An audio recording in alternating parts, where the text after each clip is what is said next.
What's up, everybody? Welcome back to another episode of Amplified Nevada Native Youth.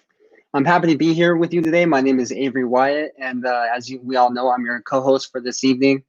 My name is, well, I already said that, sorry. But I'm a student at the University of Nevada, Reno. Actually, I just graduated. I can't believe that.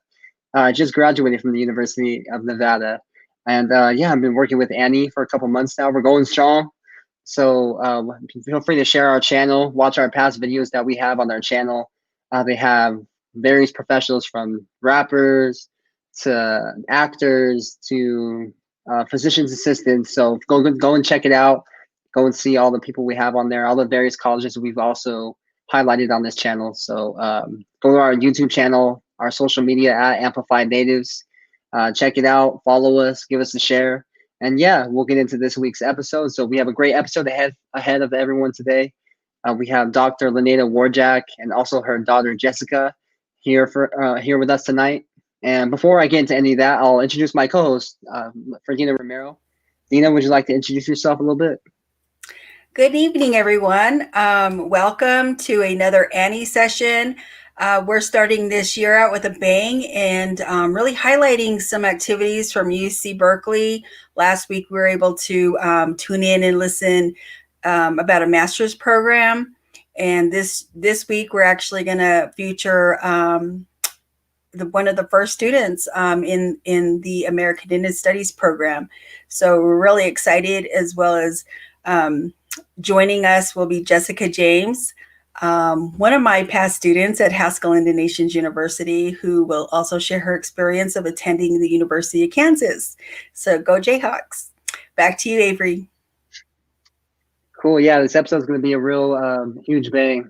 I'm really excited to hear what Dr. Warjack has for us tonight. And I'll introduce our main guest for tonight. So Dr. LaNada War Jack. Dr. LaNada War Jack is from the Fort Hall Tribes. Would you like to introduce yourself a little bit?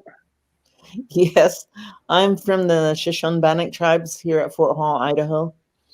And how far do you want me to introduce myself? You can just do a little introduction real quick. Okay, I'm a mother, grandmother, great-grandmother. I attended UC Berkeley 50 years ago. We initiated the Ethnic Studies Department, and talk a little bit about that. But I also have my daughter here with me, who is Washoe and Paiute and Bannock. So she's going to introduce herself as well too, but just to say hi. Cool. Yeah, thank you for taking the time of the day to be with us tonight. Especially, we're excited to hear what you all have. But first, yeah, we'll introduce Jessica really quick. Jessica, just tell us where you're from. Your mom did that a little bit, but yeah, just tell us where you're from, some of the stuff you're working on right now. Okay, my name is Jessica James, and I work with the Shoshone Bannock Tribes as the Tribal Youth Education Program Manager, K through 12, and I also work with our graduate students as the Graduate Student Advisor, and just really happy and excited to be here. Like Dina said, I started out at Haskell Indian Nations University, and I received my 2 degrees from there, liberal arts and a bachelor's degree in American Indian Studies. And then I continued on my education to get my master's degree from the University of Kansas in Indigenous Nation Studies. Cool, that's awesome. We have so many different people that come on here. And it's so cool to see all their different degrees, all their backgrounds, where they come from. I think you're Dr. Warjack. I know we talked before about your background and a little bit how you grew up, and it's a story that I think a lot of people need to hear, especially our youth out there, because they don't come from the best places. They have troubles in school, and it's good to see where you are today. I think that's what they really need to see, is somebody who's doing the work that you're doing and the work that Jessica's doing, and still be successful. But just to introduce yourself a little bit more, Dr. Warjack, I think before we get into this conversation, I think it's important to highlight what is activism, and maybe talk a little bit about how you didn't really know what activism was when you first heard it. Well, we didn't use that term in those days about activism. We just did what we were going to do. And I graduated from the University of California. Of course, I was a first Native American student there. Joined the Third World Strike at Berkeley with Blacks, Chicanos, Asians, and Native Americans. And we got the first ethnic studies department in the country 50 years ago. San Francisco State was doing the same thing. They started before we did, but we finished 2 weeks before they did and got our departments negotiated, and it went up clear across the state, because what happens at Berkeley goes throughout all the California colleges, University of California colleges. So we had ethnic studies there now for over 50 years. And let's see, from there, we went and took Alcatraz Island in '69 to protest the broken treaties and the bad policies that were impacting our people out in Indian country on the reservations. I was sent out on relocation. I went on a relocation through the Bureau of Indian Affairs program. When I was 18, I went to San Francisco, and I could see that there were a lot of things happening at the campuses during the 60s, and I thought I wanted to go there too. So I noticed that in the Mission District in San Francisco, there was the Mission Rebels were sending. There was a Black group headed out by a Reverend who were sending their youth to UC Berkeley, and I asked him if he could send me, and he did. Because we didn't have all the organizations, Native organizations, set up in the way that other organizations in the Bay Area with, say, the Asians, the Polynesians, everybody else had been there for years. We were just newly sent to the city.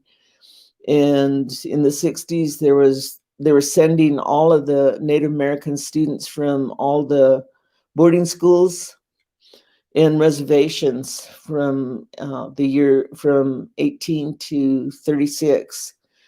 So I became a part of that, which was, to continue the assimilation program for Native Americans, because our parents and the older generations were all forced into the government and Christian boarding schools to assimilate them. And we were the next generation, so they were going to send us to the cities to complete that whole assimilation program. But it just kind of reversed. We just kind of reversed it and decided that, well, we want a professional education, but at the same time, we want to be acknowledged as people with a culture, that have languages, and of course, we were completely invisible in the academic institution at that time. So it was just to make sure that we were included and that we would have an opportunity to tell our stories, our histories. And we've been able to tell some of it, but, it's been pretty well whitewashed throughout the years, unfortunately. But we still have that little place where we can still teach and try to bring in teachers who know the histories and that can share it with the students, while at the same time developing their academic program. So it's kind of a balance, and that's something that we've always worked to achieve, was the balance of culture and education. So from there, we went on, and like I said, we took Alcatraz Island just to push the point. And when I was on the reservation, my father was a tribal chairman, so he was fighting against the government with the Indian Land Claims Act and the Termination Act. The land claims was legitimizing the steal of our nation through legislation, and the Termination Act was to assume state jurisdiction on the reservation and completely take tribes away, which 106 tribes were terminated at that time, and millions of acres of land was taken. So when we were on Alcatraz, the first thing that President Nixon did, and unfortunately, many people didn't like Nixon, but he was the first and only president that I've seen that has ever really helped us. So we took Alcatraz, and we established ourselves for 19 months. And like I said, President Nixon stopped the Termination Act for one, and initiated a lot of policies. He doubled the BIA budget. He tripled the Indian Health Service budget. I mean, wouldn't that be nice today if that would happen, something like that? But because, the tribes on the reservation is just a really controlled group with poverty, coupled with poverty. These are some of the pictures. This was at Standing Rock right here. There's let me see. Could you go back a little bit? Or is there any way to turn those pictures back? Okay, this was during the Third World Strike at Berkeley, and we joined with the Asians, the Chicanos, and the African Americans.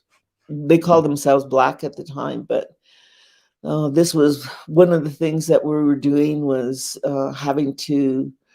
This is the only time I was actually in a protest like this, where we had to be out there and in the streets. And of course, we had to carry that front line. And I was there representing the Native American students, and I was the only female. But I was the first student there, so it kind of gave me the upper hand in doing that. After we took Alcatraz, Richard Oakes, he was San Francisco State chairman of the Native American students, and I was the chairman of the students from UC Berkeley. And unfortunately, he passed away back in 1972, and that was his grandson that I'm standing with. If you can go back to that picture, that's his grandson, because Richard had passed away. And so this was at one of our Alcatraz reunions, probably I think the 48th reunion that we were on Alcatraz. So now and then this was a picture back in the day on Ramparts magazine. I don't have that. It was the cover of a magazine. This is when we were on the island. And what we did was, this was the first day on the island, it had keep off U.S. property. And so we just kind of painted over it and put Indian, because that was the term at the time. We were saying Native Americans at Berkeley, but San Francisco State was saying Indian. And of course, there's a whole federal Indian law calls themselves Indians. So we just put Indian up there. And this is when we were taking the boat. I think we were leaving Alcatraz at that time. The first night we spent on the island, there was only 14 of us. And then we came back in force with 89 students and their families and began our 19-month occupation out there. So it made a difference in terms of, even though we were taken off 19 months later, it made a difference in terms of legislation and policy. And of course, we came out on top. We took several steps forward.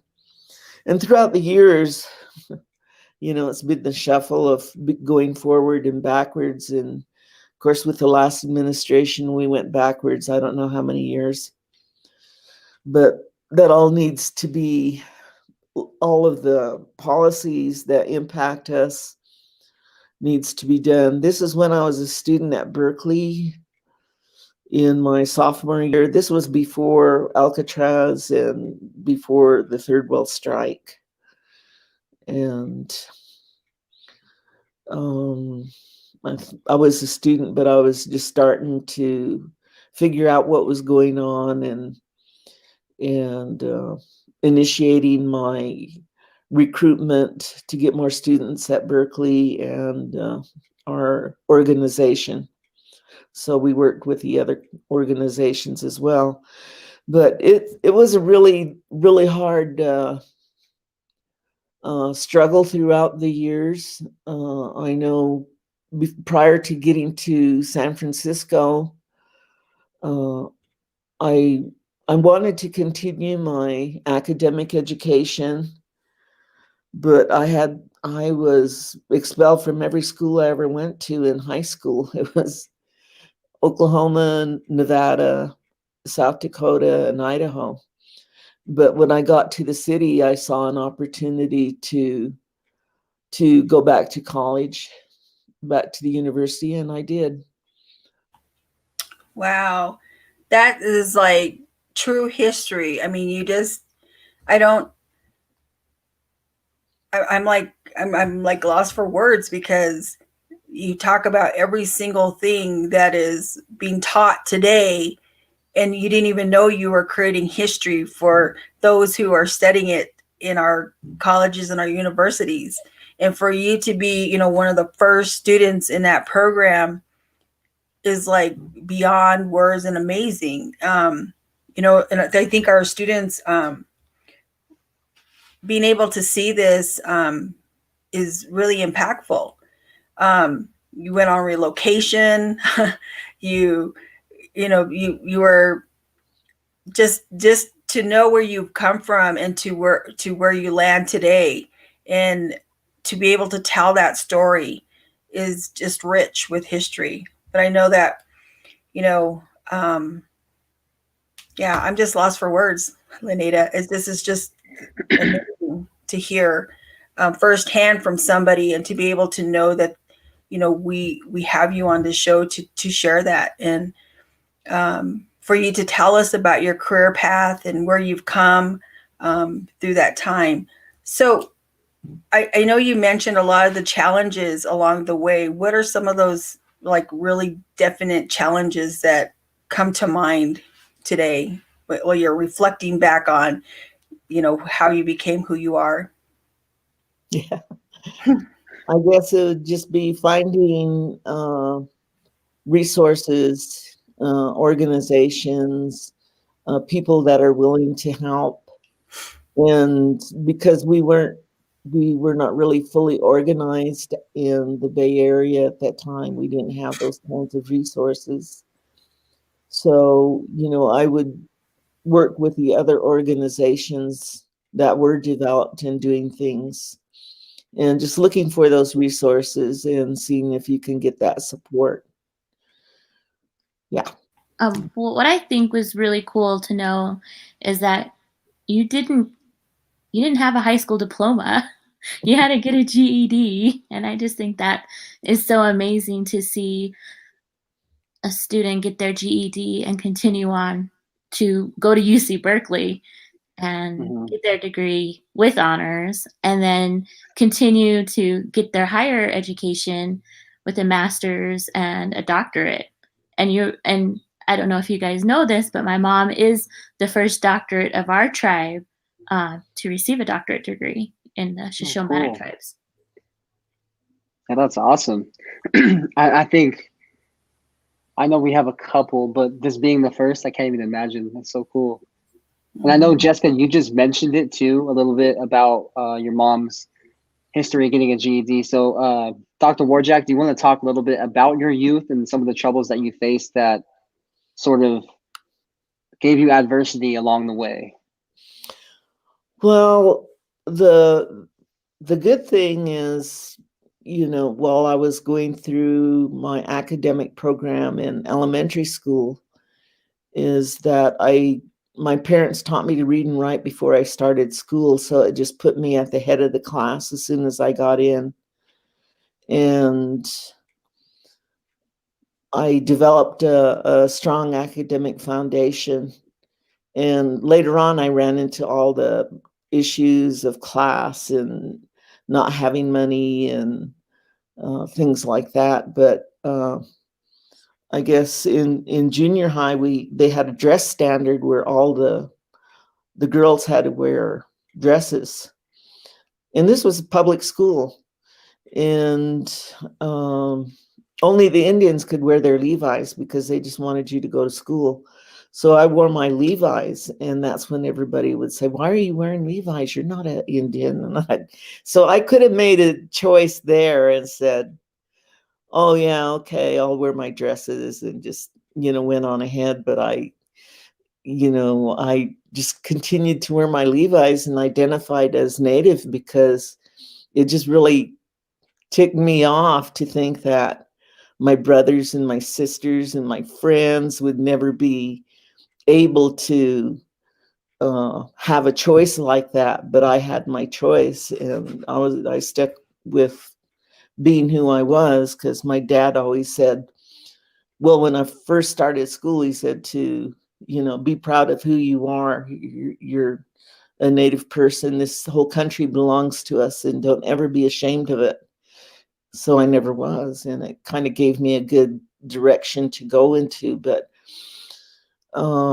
after I got into the upper grades, and then it came the Indian issue of identification of who I was, and then my grades went down, and it just really upset me because I knew I was just as smart, if not smarter than the rest, and I led the class all the way through.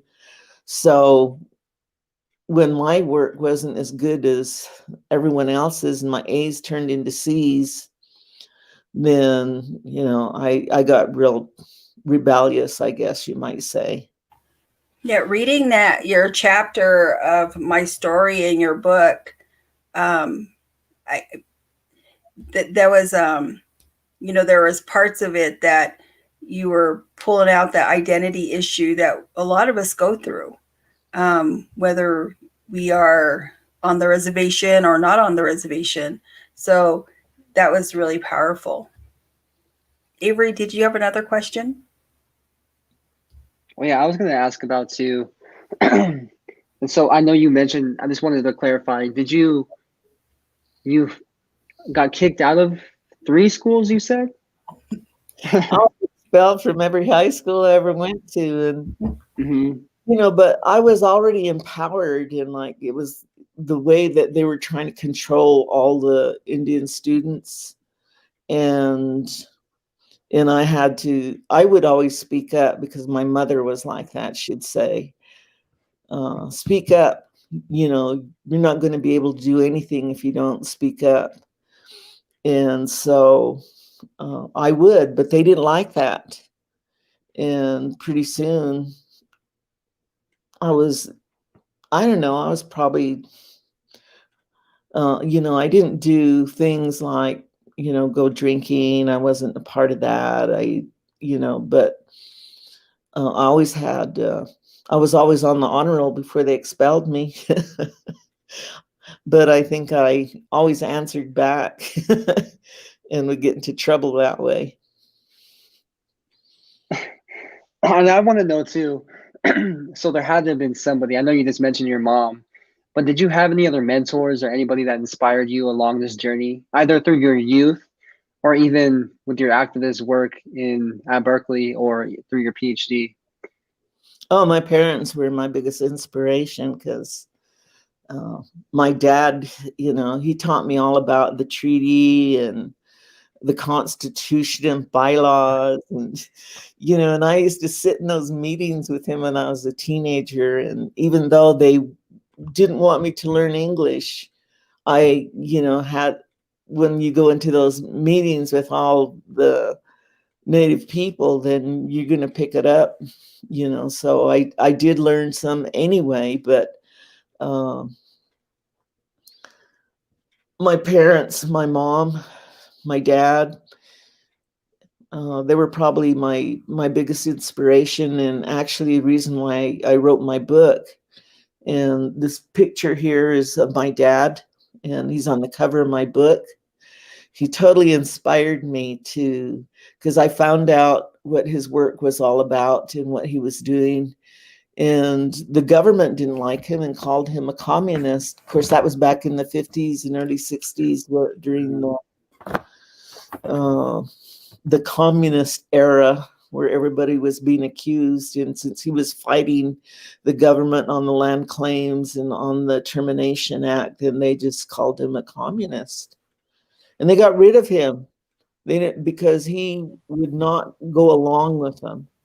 And then I saw what they did, because I was, like I said, I used to go to all his meetings. And when I saw what they did to him and got him out of the council, and he was elected back in, and the government refused to seat him, even though he was reelected back in. And it's just like, oh, okay. He was fighting that fight.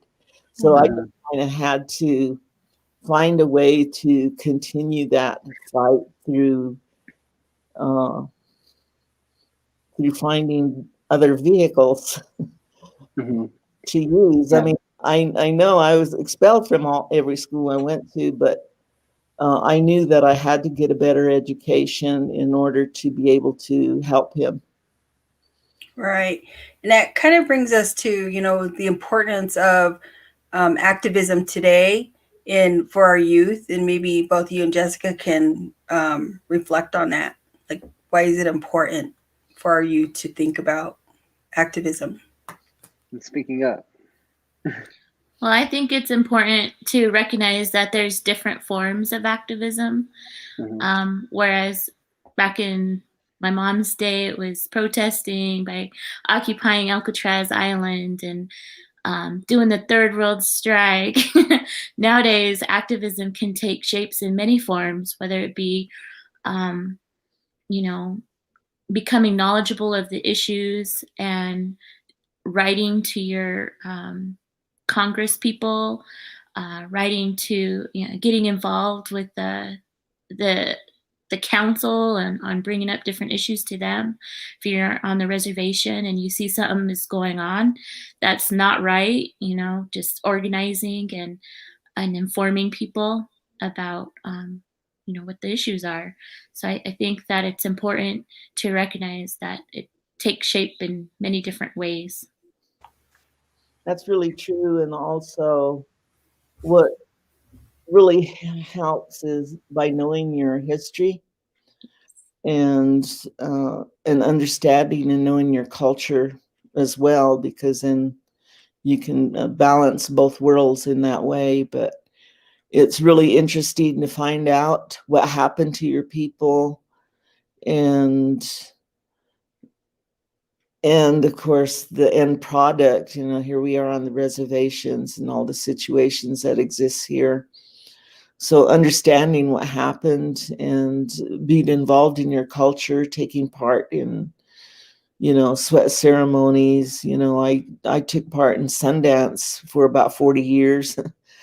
So even though I didn't, I never tried to be like a medicine leader or anything like that, I wanted to know and be able to utilize those cultural practices as I, move forward, because we can't do anything without our prayers, and our prayers just really strengthen us and help us along the way. Otherwise, I don't think I'd be able to make it. I think that's really important for the youth to hear too, because I think what they see in the media, all the activism, but they don't really see like what's in the back room, all the activism that people are doing, especially natives. Like, I don't see, honestly, I see like white activism in the media, but I don't see like native youth in the media. Like, you're gonna see like a environmental activist from Europe, a small 16-year-old girl, but you're not going to see the native youth that have been doing this their whole life. And it's almost just like it's like you said, it's not even activism to them, because like it's our native way of life. And so I think that's what's funny. I think that's what people need to realize too, is that even though this word so-called activism is well widely used today, I think we need to realize, and I think Native youth out there need to realize that a lot of the normal stuff we do today is considered activism. And just keep doing what you're doing, keep revitalizing your culture, keep learning your languages, and prayer too, like LaNada said. And so this also brings up the question, because a lot of our youth in Nevada, they do come from rural reservations where internet access can be low, Wi-Fi can be abysmal at times. But I was wondering, for youth with limited access to internet, do you know of any ways that they can still stay involved in activism? Because I know activism is widely through social media nowadays. So is there any ways that they can do it without utilizing the internet? I think that in some ways they can organize by their youth councils. We have a Fort Hall Youth Council here on our reservation, and they bring up issues of concern. And I think, if the areas had their youth councils to work within, that could bring about issues even when they don't have internet, because that's still an issue in our area too, is the broadband. And our tribes are trying to apply for grants to get some broadband services to our students, and that's one big thing I'm pushing from our education department is that broadband access. But that doesn't stop the youth from learning about the issues that need to take place, and bringing that forward to their tribal councils. The whole thing with Standing Rock, that was initiated by youth. Mm-hmm. And I don't think a lot of people realize that. And I told our youth about that and what the whole Standing Rock issue was about, the pipeline coming through tribal lands and how, it would devastate the natural resources if it was broke, and, how that impacts our water. And that all connects back to our spirituality. And, so I think that really, what's the term? Make them woke, so to speak. I think that encourages them to learn more and to really regard our treaty and to learn more about our treaty and how the tribes are protecting our rights, our hunting and fishing rights. Yeah, I think it's a good time that young people can do research. I mean, we have we have a lot of ways that we can continue to learn. And if you don't take part in alcohol or drugs, then you're halfway there. It's the battle with alcohol and drugs right there. If you can just put that aside and move on, study, because you have a lot of energy as young people and you either use it positive or negative. So you just got to make sure that they're going in a positive direction where they can really develop themselves. And I think, studying, researching their history and finding what happened to their people. And if they knew that drugs and alcohol is not a part of our culture, it's not our way. I mean, you're being assimilated and colonized, without even knowing it. Mm-hmm. That's really the big step is when Jessica started her educational career. She didn't have alcohol and drugs, so she was already there. And I think that's what really can promote us, like I stumbled around and everything, but unfortunately, Jessica didn't have to go through what I did, because I had to find out everything. And I was in the city and away from my parents. And, I made every mistake there was to make. I just can't believe today that I even finished my degrees, because to me, I made so many mistakes along the way. And but I still made it. You got to just recover. You make a mistake, you recover instantly and do something. Learn from it. Yeah, learn from it. Yeah, I think we're resilient people too, and you just have to, and I think that's a good message for our youth, that, you know, we're not made of how we're looked today. There's a process to who we become. But that doesn't mean that, you know, our process has to start with, you know, drugs and alcohol. It could easily be, I mean, I watched Jessica grow up at Haskell, and I can attest to the life that she did. You know, she was a student facilitator. She was very active in many different areas in both Haskell and KU. So that kind of brings like another question, you know, should students have their career path all figured out in high school? It sure helps. And, you know, establish some goals and start working towards that. It helps you move quicker. But if you don't know and you're just like, oh, I don't know, and you know, you're using your time up. And when you're young, you have all that strength and energy and all your synapses, everything is working, you know. So when you have that good health and everything working for you, then move. Just make those moves and do it. So if they do have a career path established, that's good. And it could change later on, you know, because then you might reach it and say, oh, I got to do something more. and just set up a new one and make them higher, make them unreachable almost. And at least you'll have the direction that you want to go in. And nobody's perfect, but you know, you're going to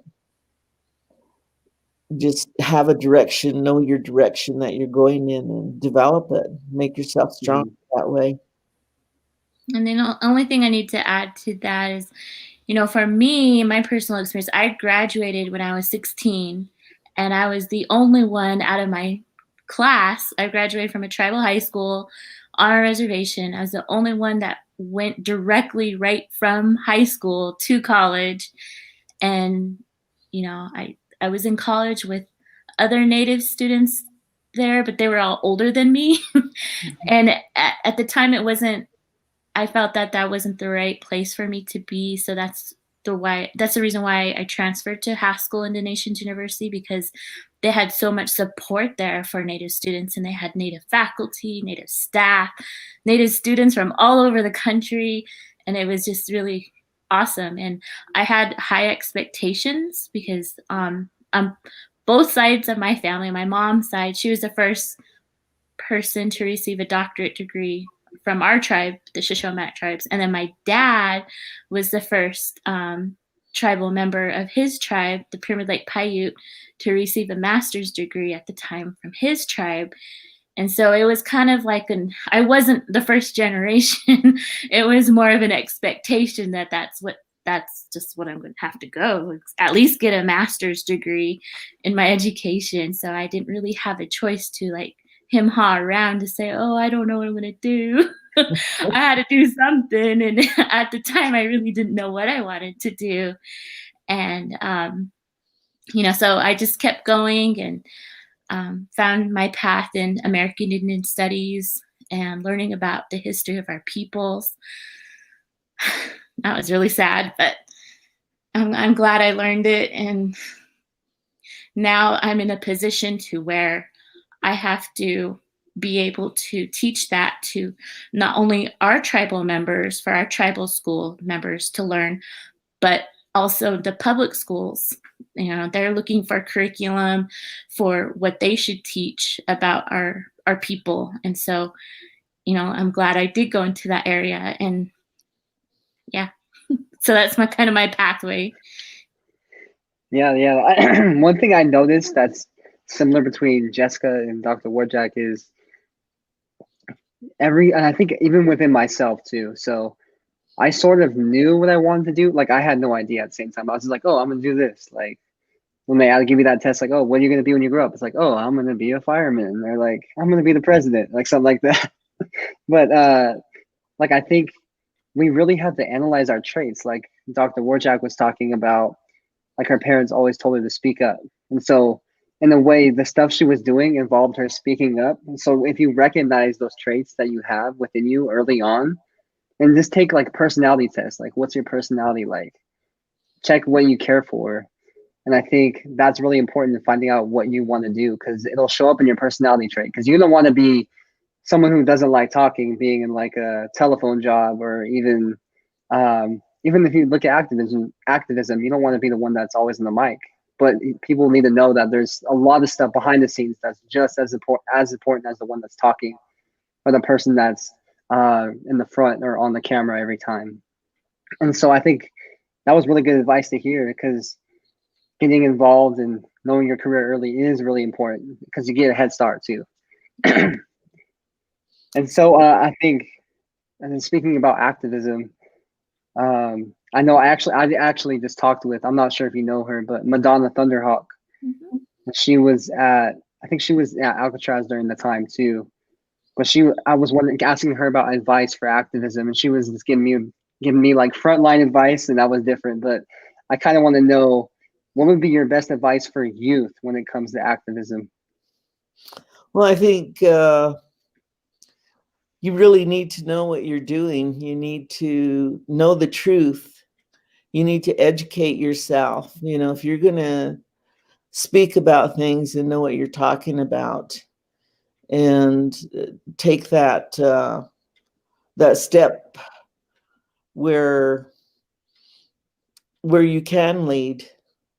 Because if you're going to be active, everyone's a leader, you know, in their own way.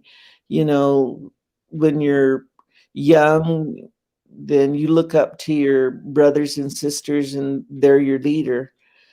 But we all need to know our history and our culture, and just be fully knowledgeable about what you're doing and what you're saying as much as possible. Because you can't not know what you're doing. You need to know the truth, and there's a lot of truth about our people and our history that needs to be said even yet. We need our own curriculums developed, and you know, we need a lot of things that hasn't happened, that needs to happen and needs to continue to grow and develop. Yeah, that's really good. I was talking to a student, and I hope she's listening tonight, Ivy Pete. She's from the Pyramid Lake Paiute tribe, and she's living in Portland. And she was talking about, you know, the mascot issue today with me. And I was like so amazed. She's a junior in high school, and she's, you know, taking us up the levels. She's talked to her school person, the school leader, administrators, the district administrators, the school board, and now she's taking it to the legislature to, you know, what was the word she said? I can't remember, but retire the mascot, you know. And so, you know, she said, I'm don't know, I'm just doing this because she wants to be able to help. And so I just thought that was really cool. So shout out to Ivy Pete if you're listening. So what steps should Native students like the one I talked today be taking? What steps should they be taking right now to get to, you know, college or into a career, or even start thinking? I know you guys mentioned, you know, quite a few different things that they could do, but what should some of those steps be? And I'll ask Jessica first. She works with the youth. Well, definitely, you know, get good grades, focus on your GPA. A lot of colleges and universities are looking at your GPA instead of, I mean, yes, they look at test scores, your ACT, SATs, but they're now looking more closely at GPAs. So if you're a good student, it's an excellent indicator that you'll be a good student in college. A lot of times, some of our Native students aren't really prepared to go to college right away and have to end up take remedial courses, which takes you a little bit longer to get your degree, but that's okay. I mean, if you have to start from square one, then start from square one, but really do your best to push through and have that dedication and determination to do well in your studies and to really master that skill, the study skills. I actually had to learn my study skills in college, and I kind of prepped through it when I was going through elementary, junior high, and high school. But, I really had to learn how I learn. So I knew I was a visual learner, and I didn't know that until I got to college, where I actually had to draw out a timeline and really memorize it to get those concepts on what happened, on what date, and what year was significant in history. So, I mean, that is just an example of just learn how you learn and be determined on, you're doing your best, put your best foot forward. And, sometimes you get discouraged and you have the negative self-talk, but you have to be positive and keep your frame of mind positive and encouraging, and to really get your support wherever you go to school. Like, make sure you have your support system established, because sometimes it may feel like you're out there and you're alone and you may not make it and you have all this self-doubt. My encouragement is just to prepare yourself to think positive and to not have that self-doubt, because you are smart and you're just as capable as any other person. You just need to develop those skills. That's true. It's all part of the empowerment. Yes. And like, I gained that empowerment when I was very young, because I was on top of the class. I could do anything and everything that was required of us to do. And I did it. I wanted to see my little gold star out there on the board. Yeah. Did it. And I wanted it to be more than everyone else's. Mm-hmm. But it's just all part of that empowerment. Once you learn something and you know it, it's empowering. And it doesn't just have to be academic empowerment. It could be any kind of empowerment. You can learn to do things. If you learn how to sew, or you learn how to do artwork, or if something that you learn that you can do really well, it gives you that empowerment. And just develop it throughout the years, empower yourself. Because when I was getting kicked out of school and everybody was calling me down and saying I was no good and I was bad and all of that, I didn't care. I didn't care what anybody said. I knew who I was, and I just kept moving forward. I didn't care what anybody said. So that's powerful, because you knew who you were. You had a self-esteem, and your parents instilled that in you and had you, think you can do it, regardless of all the barriers that came at you. So, and there's a lot of barriers out there, and unfortunately, it comes from your own people too. The ones that are supposed to be supporting you, they don't want you to, because they want their kids to do that, or whatever trip they're involved in. And of course, we have them all, and so you have to figure out how to go over the barrier, through the barrier, around it, below it, over it, and don't expect that everyone's going to be your friend and they're going to help you and support you, because a lot of people have ulterior motives, and they don't, and they won't. So just know that you're going to do it whichever way you can. And without money, if you say, oh, I don't have the money to do it, I can't do that, I can't, then you set up a barrier for yourself. just go out there and do it and find the money, and it'll come. Mm-hmm. Right. And while we're on the topic of empowerment too, I want to talk a little bit about your book first, and I want to hear about it. I know I haven't personally read it myself. I know, Dina, you've read some, and I think the picture behind you is so powerful too. But do you want to tell us a little bit about your book, what it's about, maybe where we can also find the book, and maybe some other writings you're thinking about doing too?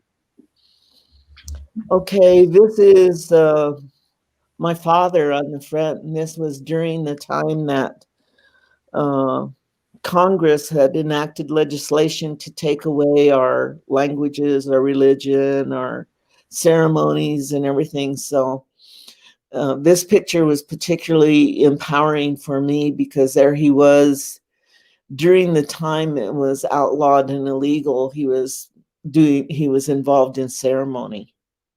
And it's those prayers that we have from our older people that have continued to empower us throughout the years that keep us going. So he was my inspiration on there. But my mother was also very inspiring as well, because, you know, she was a half-breed and she wasn't accepted as white or Indian. And she had to be mean, you know, to push herself through, and she did, to survive, just to live. So just, you know, knowing how hard she worked to persevere, to do things, and like, no matter what she did, I don't care what it was, even if it was washing dishes, she washed them clean and perfectly. You know, if she was sewing, she did the best you could ever imagine. If she cooked something, it was awesome. And, you know, just whatever she did it so well and so good. I was just blown away. I could never do anything that good. I thought, oh my gosh. But I could see how that helped. But my book, because of the inspiration I got from my dad, you know, when he was the tribal chairman and he was fighting and was considered a communist during the McCarthyism era. And, you know, I caught on to the world that we were living in. I didn't know as much about it as I wanted to, but I went out there into the world and I found out more about it. So it's just sharing those experiences, you know, the history, the legislation that was really hurtful, and, you know, trying to go around it to do better things and to continue to live your life. And the last wars of the West, of what they went through. And, you know, we all went through some really horrible things, you know, through, you know, the Santa Fe Trail, you know, with the Apaches and everything that was happening there. And I didn't really talk about that. I just talked about the Oregon Trail and what was happening with us. But then certainly there was the California Trail. And Fort Hall was located right there in the center of where all those trails split. So we were impacted by, you know, the immigrants, the colonists, and it, you know, it was very severe on us. And then, of course, with the boarding schools and the Christian and the government boarding schools, my parents went to those. And then the Indian Reorganization Act, what that meant and how we tried to live and survive. It's just a lot about the perseverance that we had.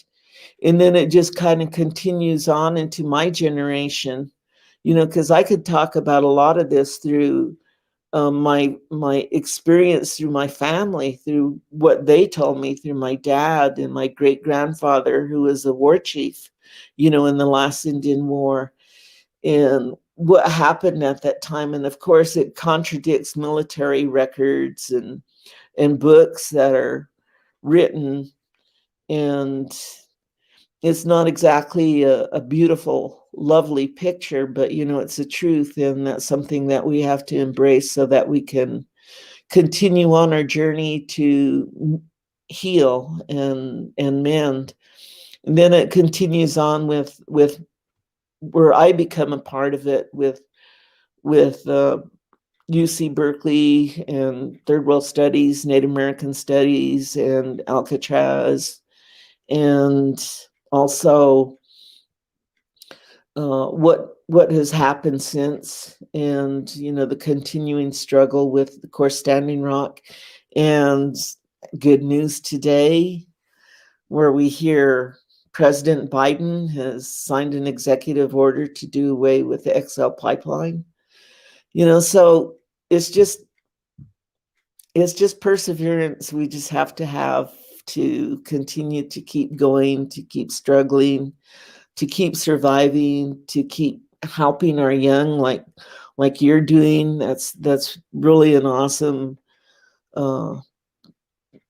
job that you're doing to help the younger people and to try to keep those next generations going in a positive direction and in a good direction, because, hey, we're going to live, we're going to make it, but we have to have all that perseverance, that empowerment, and all those prayers that we have for one another. Mm-hmm. I guess one quick question I had real quick was, where can we find your book or be able to buy it? I know you mentioned Berkeley, or not Berkeley, somewhere in the Bay, but anywhere else that we can buy the book? Yeah, you can buy it at my website, drwarjack.com. And it's right there.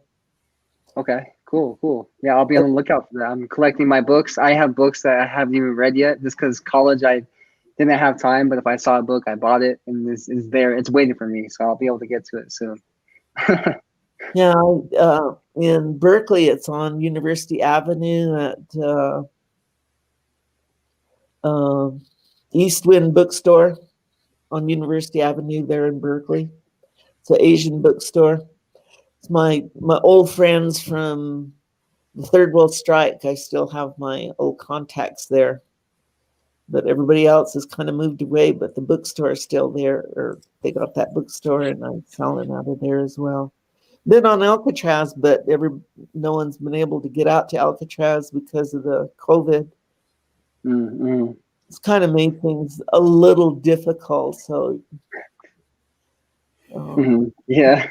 You can always. And then, yeah, we have actually a question from Facebook too. This one's regarding the books. But this question we have from Sandra, it says, do you have any book recommendations or for students that want to do American Indian Alaska Native research, or those just looking for more history on Native activism? Yeah, read my book. Yep. I was right in there from the beginning. And during that time, they said natives don't protest. And that's where I acquired a lot of enemies at the time. They're all gone now, so.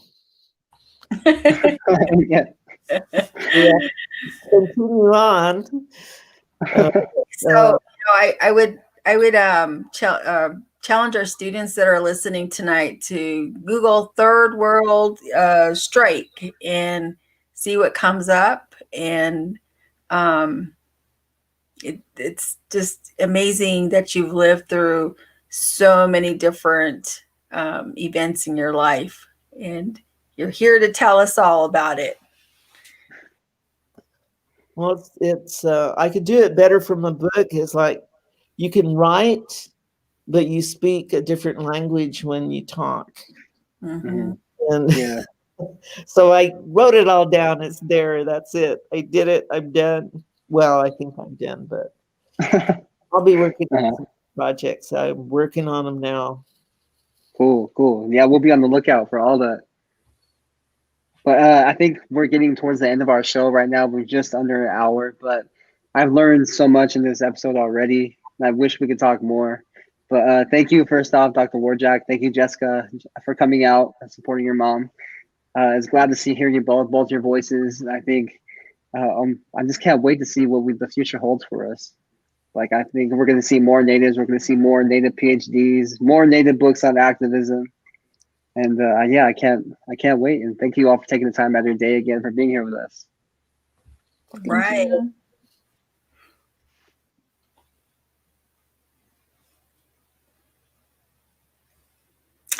Oh, Go ahead, Avery. no, you're good. You're good. But yeah, thank you, Dina, for coming out tonight. So, like, I just want to remind people before we end, next week we're going to be having the Native Pathways Guidebook presentation, and we look forward to seeing everyone then. And share our videos, share this video far and wide, especially to Native activists who want to just hear from an OG activist from back in the day. So, thank you all. Have a good weekend, and we'll see you next week. Don't forget to buy the book. Yeah, don't forget to buy the book. Thank you. Good night.